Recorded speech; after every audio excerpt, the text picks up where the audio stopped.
غریب بندے سنیں اللہ کریم کیا فرماتے ہیں آیت نمبر 27 میں، فرمایا وَلَوْ بَسَطَ اللَّهُ الرِّزْقَ لِعِبَادِهِ لَبَغَوْا فِي الْأَرْضِ، فرمایا اگر اللہ کشادہ کر دیتا تمام بندوں کا رزق، سب کو زیادہ روزی دے دیتا تو زمین میں وہ سرکشی کرنے لگ جاتے۔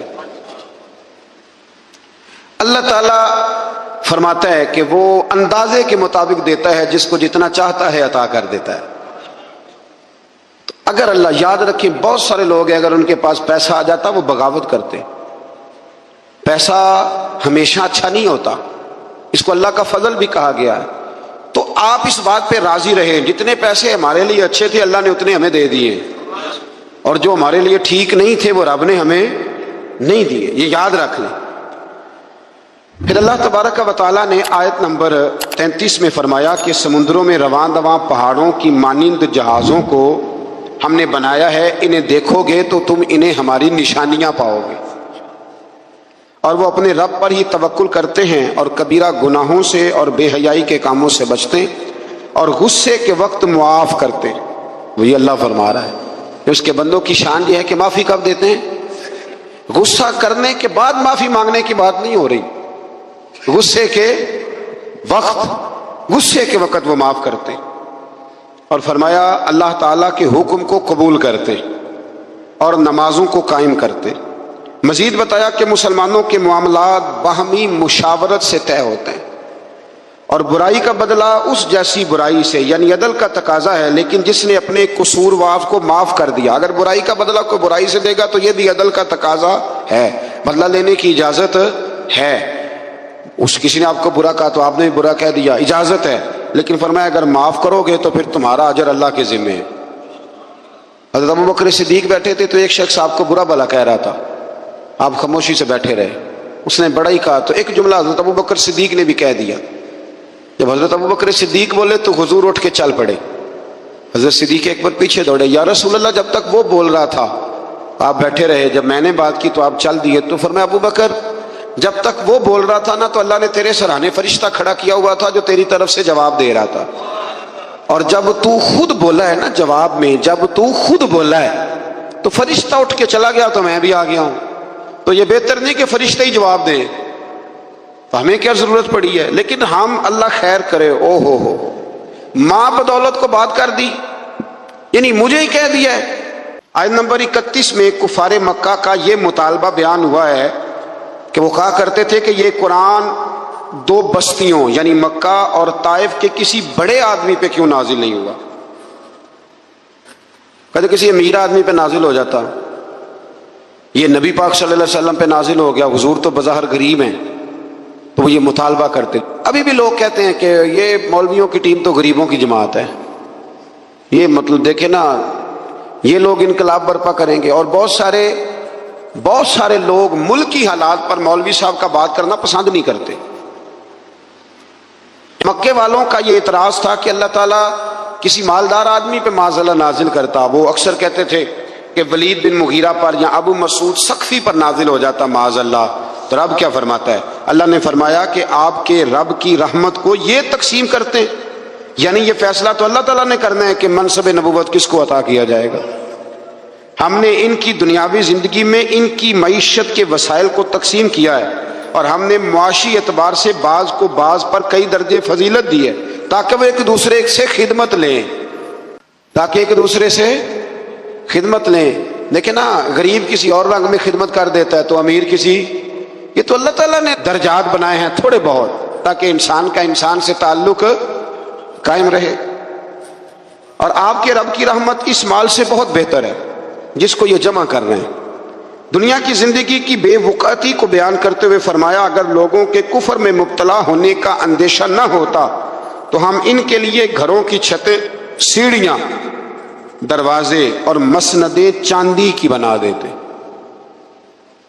لیکن لوگوں کو اتنا زیادہ مال دے دیا جائے تو ڈر ہے کفر میں مبتلا ہو جائے۔ یاد رکھنا، سونے کی بھی بنا دیتے، یہ سب دنیا کا سامان زیست ہے، اور آپ کے رب کے پاس آخرت کی نعمتیں صرف متقین کے لیے۔ مزید فرمایا جو رحمان کی یاد سے غافل ہو کر اندھا ہو جاتا ہے اس پر ہم شیطان مسلط کر دیتے ہیں تو وہی اس کا ساتھی ہوتا ہے۔ جب آپ اللہ کی یاد سے نکل آتے ہیں تو پھر شیطان کے قبضے میں آ جاتے ہیں، پھر وہ جیسے چاہتا ہے۔ لوگ کہتے ہیں جی بات ٹھیک ہے مجھے نہیں سمجھ آتی، تو حالانکہ انہیں سزا ملی ہوئی ہوتی ہے، اس لیے کسی بات کی انہیں سمجھ ہے۔ آیت نمبر 67 سے بتایا کہ دنیا میں جو منکرین کی ایک دوسرے کی دوستی کا دم بھرتے ہیں نا، یہ منکرین قیامت ایک دوسرے کی دوستی کا، وہ ایک دوسرے کے دشمن بن جائیں گے۔ قیامت کے دن ایک دوسرے کے دشمن بن جائیں گے، یعنی ایک دوسرے کے خلاف سلطانی گواہ بنیں گے۔ وہ کہے گا اس نے مجھے گمراہ کیا، اور یہ کہے گا۔ لیکن جو متقی ہوں گے، الاخلاء یومئذ بعضهم لبعض عدو الا المتقین، اللہ اس آیت مبارکہ میں فرماتا ہے وہ دشمنی کریں گے، گہرے دوست قیامت میں دشمن بن جائیں گے، لیکن جو متقی ہوں گے نا ان کی دوستیاں قیامت کے دن بھی قائم رہیں گی۔ جن لوگوں کے ساتھ آپ کا دینی رشتہ ہے نا، دینی، وہ قیامت میں بھی قائم رہے گا۔ اور مزہ آتا ہے کچھ باتیں جب ایسی ہم دیکھتے ہیں۔ نبی پاک نے نا سیدھے ہاتھ میں حضرت ابو بکر کا ہاتھ پکڑا اور دوسرے ہاتھ میں حضرت عمر کا، تو نبی پاک صلی اللہ علیہ وسلم مسجد نبی کے سین میں آئے تو ایک صحابی کہنے لگا سبحان اللہ، کیا بات ہے؟ تو حضور نے فرمایا خوش ہوئے ہو؟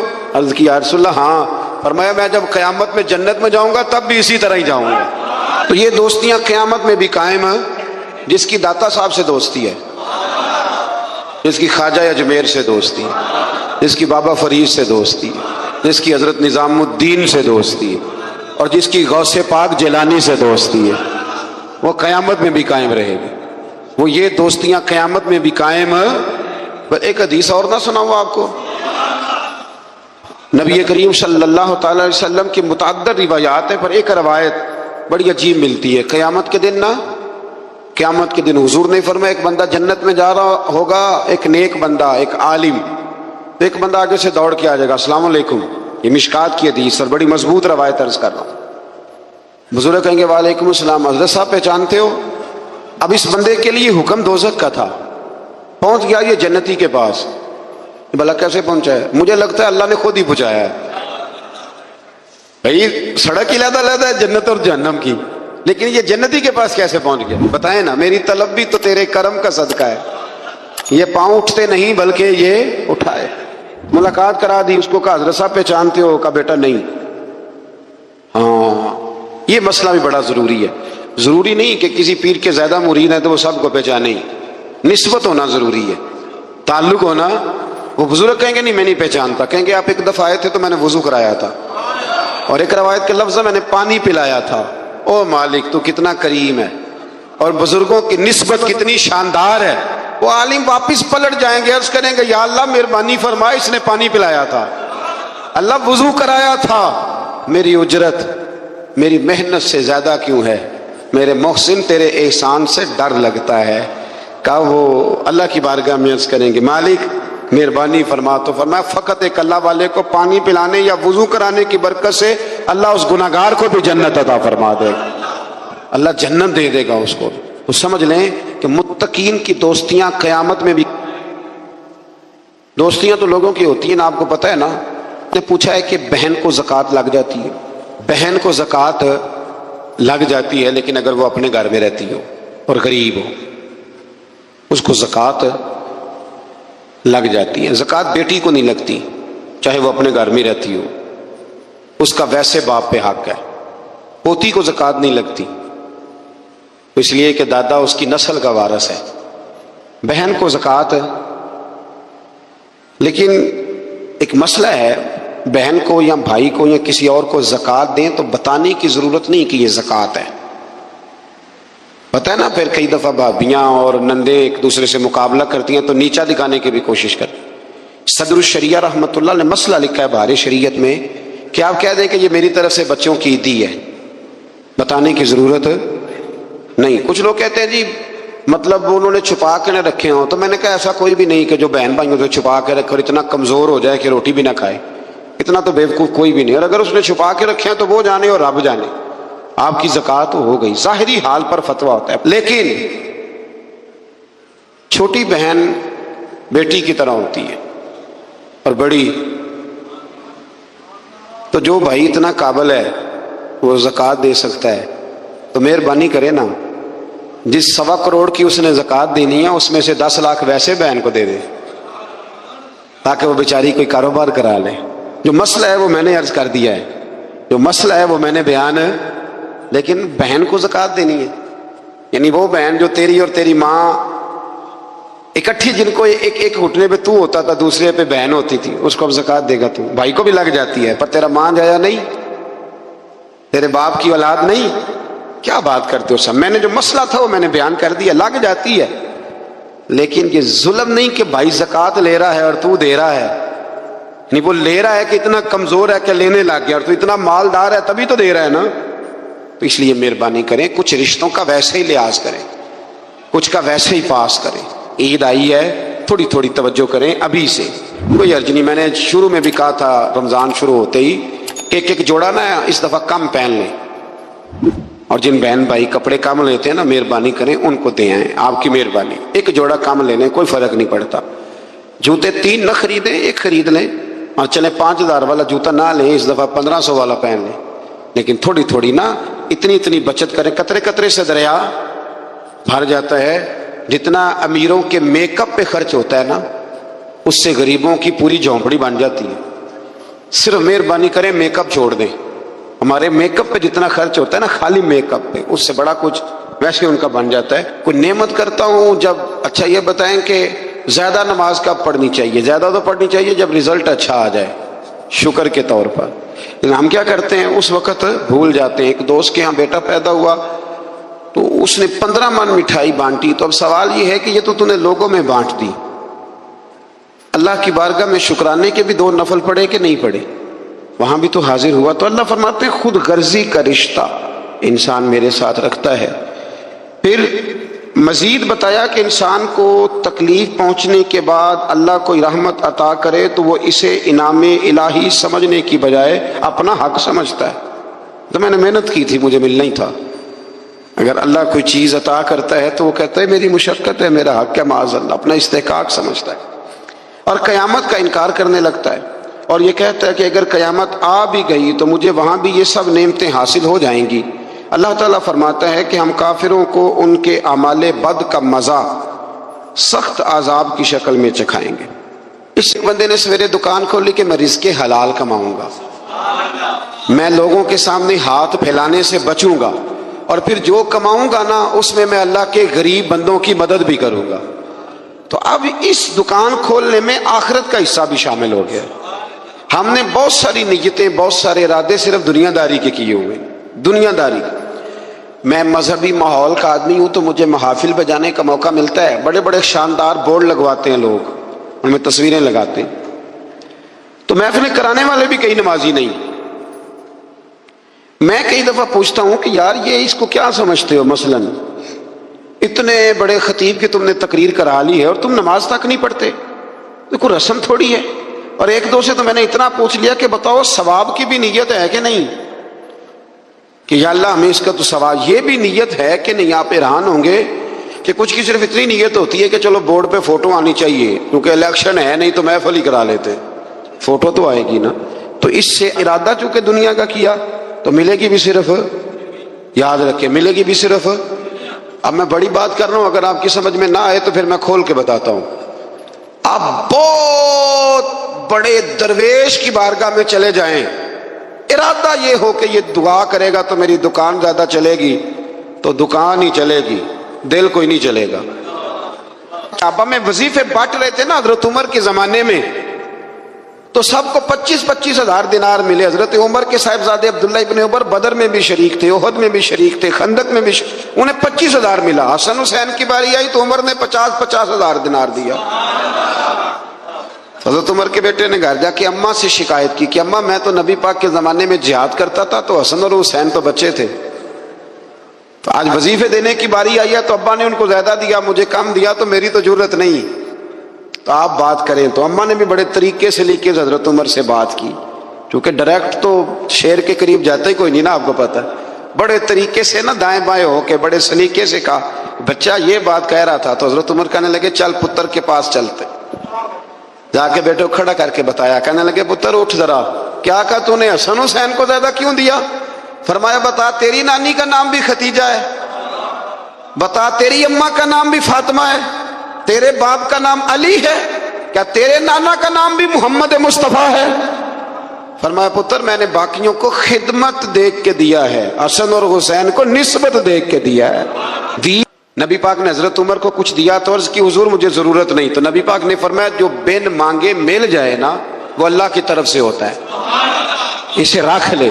تو جب آپ کسی عالم کو، کسی صوفی کو، کسی کو دیتے ہیں تو اس کو سمجھ لیں میں کوئی ماحول نہیں بنا رہا اللہ کے فضل سے۔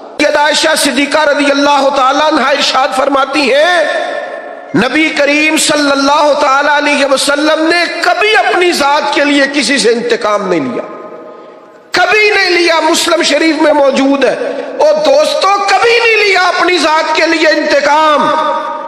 میلاد منانے کے لیے تشریف لانے والوں، حضور کی محفل میلاد میں حاضر ہونے والوں، کتنے زیادہ جھگڑے ہیں اس وقت جو فقط ہماری ذاتیات کے جھگڑے ہیں، صرف اور صرف ہم اپنی ذات کا بت بنائے، معاذ اللہ لوگوں سے دور ہو گئے۔ کبھی اپنی ذات کے لیے حضور نے انتقام نہیں لیا، کبھی جلال آیا بھی تو حدود اللہ کے معاملے میں۔ آج کیوں نہ اپنے دل پر یہ ارادہ کریں، فیصلہ کریں کہ ذاتیات کے جھگڑے چھوڑ دیں گے ہم، جہاں ہمارا ذاتی معاملہ ہوگا وہاں ہم اپنی ذات کا بت چکنا چور کر دیں گے۔ اور پھر انسان کو غصہ آتا ہی ہے نا اپنے ماتحتوں پر، لوگ غصہ کرتے نہیں ملازمین پر، اور بعض ایسے نادان ہیں جو خواتین پر بھی غصہ کرتے ہیں، لیکن میرے محبوب کریم علیہ السلام کی یہ عادت صحیح کتب، صحیح احادیث میں حضور کا یہ اخلاق موجود ہے۔ محبوب نے اپنے دست مبارک سے نہ کبھی کسی غلام کو مارا، نہ کبھی کسی عورت پر ہاتھ اٹھایا۔ رسول اللہ صلی اللہ تعالی علیہ وسلم نے یہ حد بندی بیان کی کہ آپ کو اپنی ذات کے لیے کبھی کسی سے انتقام نہیں لینا۔ یہ سوچ کبھی بنا کر تو دیکھیں۔ اتنا مشہور واقعہ ہے طائف کا، لوگوں نے پتھر مارے، اور جب باقاعدہ فرشتے نے آ کے کہا یا رسول اللہ حکم کریں تو میں ان کو پیس کے نہ رکھ دوں، تو حضور نے کیا فرمایا؟ فرمایا یہ نہیں مانتے تو امید ہے ان کی نسلیں کلمہ پڑ جائیں گی، ان کی پشتوں میں سے اللہ ایسے لوگ پیدا کرے گا جو شرک سے بچیں گے، اللہ کی توحید کا اعلان کریں۔ لہٰذا ہمیں ان کے بارے میں کوئی سخت انداز اختیار کرنا نہیں ہے۔ میرے دوستو ایک اور بھی مسئلہ بن گیا ہمارے ہاں، میں بات سمیٹنے کی طرف آ رہا ہوں، اور آپ کا ذوق شوق دیکھ کے میری طبیعت بھی بڑھ رہی ہے کہ باتیں کچھ اور کروں آپ کے ساتھ۔ تھوڑا وہ کسی نے کہا تھا نا انکار کریں اج ساکی موسم بڑا سہانا، مستی داج می برسا دے پیاس دا نہیں ٹھکانا۔ تو کچھ میرا دل کر رہا ہے کہ کچھ درد دل کھول کے آپ کے سامنے رکھوں، جو چیزیں معاشرے میں محسوس کرتا ہوں ان احساسات میں سے کچھ باتیں آج آپ کے ساتھ کروں۔ ایک اور طبیعت ہماری بڑی ہو گئی ہے، لان تان کرنے کی، برا بھلا کہنے کی، سخت سست جملے کہنے کی۔ اب یقین کریں مذہبی سٹیج سے، آج کل مذہبی سٹیج سے لفظ بیان کیے جا رہے ہوتے ہیں معاذ اللہ، اور اس طرح کی گفتگو کی جا رہی ہوتی ہے بازاری زبان میں کہ جو اس اسٹیج کو زیب نہیں دیتے۔ اتنے اعزاز والی جگہ پر بیٹھ کر آپ اتنی کمزور بات کر رہے ہیں، کچی بات کر رہے ہیں، اور ایسا جملہ بول رہے ہیں جو جملہ ہی بازاری ہے۔ وہ جی فلانے نے کہا ہے تو میں اس کے جواب میں کہہ رہا ہوں، آپ اس کی سطح پہ اتر آئیں گے۔ وَإِذَا خَاطَبَهُمُ الْجَاهِلُونَ قَالُوا سَلَامًا، جاہلوں سے تو کبھی انسان کی گفتگو ہو تو انہیں سلام کیا جاتا ہے، ان کی سطح پر اتر کر بات نہیں کی جاتی۔ یہ طریقہ ہی درست نہیں ہے۔ میرے عزیز حضرت انس بن مالک رضی اللہ تعالیٰ عنہ ارشاد فرماتے ہیں، جب ایک مقام پہ کہا گیا نا حضور علیہ السلام کو، صحابہ فرماتے ایک مقام پہ کہا گیا یا رسول اللہ آپ دعا کر دیں یہ تباہ ہو جائیں، تو حضور فرمانے لگے مجھے لعنت کرنے والا بنا کے نہیں بھیجا گیا، مجھے تو رحمت للعالمین بنا کر بھیجا گیا۔ تو جو بنا کر بھیجا گیا ہے، جو حضرت عیسیٰ علیہ السلام کو ایک شخص برا بھلا کہہ رہا تھا، آپ دعائیں دے رہے تھے، ایک صاحب نے کہا حضور وہ برا بھلا کہہ رہا ہے آپ دعائیں دے رہے، فرمانے لگے اس کے اندر جو ہے وہ باہر نکل رہا ہے اور میرے اندر جو ہے وہ باہر نکل رہا ہے۔ تب یہاں جس چیز کا سٹاک ہے وہی نکلے گا نا، اب کچھ لوگوں کے اندر جو بھرا ہوا وہی باہر آئے گا۔ حضرت انس بن مالک کا یہ فرمان، اللہ کرے امت یاد کرے، حضرت انس بن مالک ارشاد فرماتے ہیں نہ تو نبی پاک فحش گو تھے، کوئی ایسی بات نہ کرتے جو خلاف ادب ہوتی، نہ لعنت کرنے والے تھے، نہ آپ کا کلام اس طرح کا ہوتا تھا جس طرح کا عرب میں بد کلامی سے گفتگو کی جاتی تھی۔ فرماتے اگر کبھی حضور کو بڑا جلال بھی آتا تو اتنے لفظ فرماتے تھے اس کی پیشانی خاک آلود ہو۔ اس سے زیادہ کبھی میرے نبی کریم نے کوئی بات ارشاد، ناک خاک آلود ہو، پیشانی خاک آلود ہو، اس سے بڑھ کر کبھی کوئی جلال کا جملہ حضور کی زبان سے نہیں نکلا۔ آپ کی خدمت میں عرض کروں گا، آپ کا لہجہ اتنا میٹھا ہو، اتنا باوقار ہو، لفظ اتنے جچے تلے اور حسین ہو کہ آپ کو نعرہ لگا کے نہ کہنا پڑے غلام ہے رسول کے غلام ہے، بلکہ آپ کے لہجے سے اندازہ ہو کہ یہ کوئی عام نہیں ہے، یہ رسول اللہ کا غلام ہے۔ اس کا انداز بتاتا ہے نبی پاک کا غلام ہے، اس کے لفظ اور جملوں کی تاثیر بتاتی ہے یہ رسول اللہ صلی اللہ علیہ وسلم کا غلام ہے۔ یعنی آپ کہتے پھریں کہ میں بلبل خوش لہجہ گلزار نبی ہوں، میٹھی میری باتیں ہیں، میں نمک خار نبی ہوں، حضور کا نمک کھاتا ہوں، اس لیے